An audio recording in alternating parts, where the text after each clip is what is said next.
दोस्तों, दिन भर की बड़ी खबरों में आपका स्वागत है। आज 24 घंटे में देश में कोरोना वायरस के दैनिक मामले एक बार फिर बढ़ गए हैं। आज कोरोना के 3,82,000 से ज्यादा मामले सामने आए हैं और इसी बीच 3,780 लोगों की मौत हो गई है। राहुल गांधी का केंद्र सरकार पर हमला, बोले ना वैक्सीन है ना रोजगार, बिल्कुल फेल हो गई है मोदी सरकार।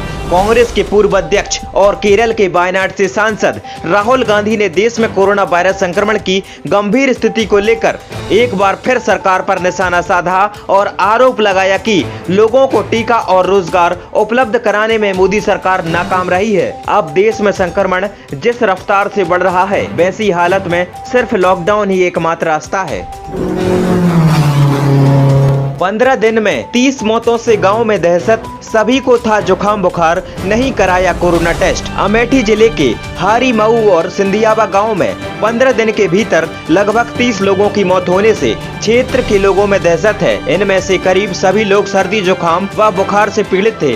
परिजनों के अनुसार इनकी कोरोना जांच नहीं कराई गई थी। मरने वाले सभी लोगों में सर्दी, खांसी, जुकाम व बुखार के साथ ही सांस लेने जैसी दिक्कत थी। हर कोई इन मौतों को कोरोना से जोड़कर देख रहा है। ममता बनर्जी ने ली मुख्यमंत्री पद की शपथ, विरोध में उतरी भाजपा। पश्चिम बंगाल विधानसभा चुनाव में प्रचंड जीत के बाद आज ममता बनर्जी ने प्रदेश के मुख्यमंत्री पद की तीसरी बार शपथ ली है। इस दौरान बंगाल में सबसे बड़ी विपक्षी पार्टी भारतीय जनता पार्टी बंगाल हिंसा को लेकर ममता बनर्जी के विरोध में धरना प्रदर्शन कर रही है। भाजपा अध्यक्ष जेपी नड्डा इसका विरोध प्रदर्शन कर रहे हैं। बंगाल में रविवार से शुरू हुई हिंसा के बाद से ही भाजपा लगातार तृणमूल कांग्रेस पर आरोप लगा रही है। भाजपा का आरोप है कि टीएमसी के कार्यकर्ताओं ने भाजपा कार्यालयों में उनके समर्थकों के घरों, दुकानों पर हमला किया है। हिंसा में अभी तक उनके कई कार्यकर्ताओं की मौत हो गई है और दर्जनों घायल हो गए हैं। मास्क पहनने से मौत का खतरा 90% तक कम हो जाता है, लेकिन यूके वेरिएंट के लिए करना होगा यह काम।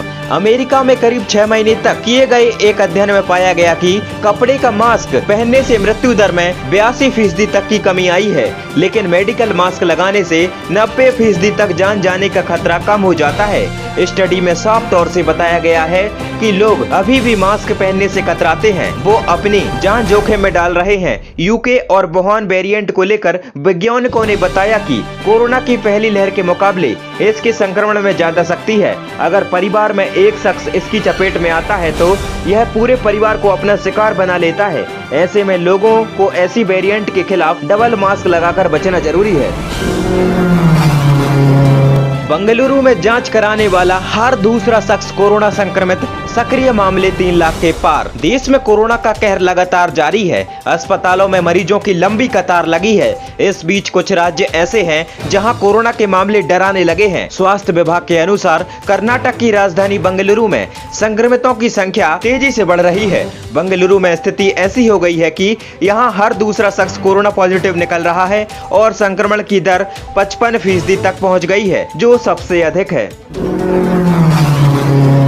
महामारी से एक साल में लाखों लोग बेरोजगार, गरीबी रेखा की चपेट में आई बड़ी आबादी। भारत में कोरोना महामारी की दूसरी लहर बेकाबू हो चुकी है। पहली लहर की तुलना में दूसरी लहर बद से बदतर होती जा रही है। पूरे देश में संक्रमण ने अपना विकराल रूप धारण कर लिया है। हालात को देखते हुए राज्यों में पूर्णबंदी या आंशिक लॉकडाउन लागू है, लेकिन लॉकडाउन और नाइट कर्फ्यू समेत सख्त पाबंदी से देश की आर्थिक गतिविधियां कमजोर होती जा रही हैं। भारतीय अर्थव्यवस्था पर नजर रखने वाली संस्था centre for monitoring Indian economy का दावा है कि लॉकडाउन की वजह से 72,50,000 लोग बेरोजगार हो गए हैं। इसकी वजह से फिर रोजगार का संकट खड़ा हो गया है। कोरोना के चलते आज से उड़ीसा में 14 दिन का लॉकडाउन, असम में भी लगा नाइट कर्फ्यू।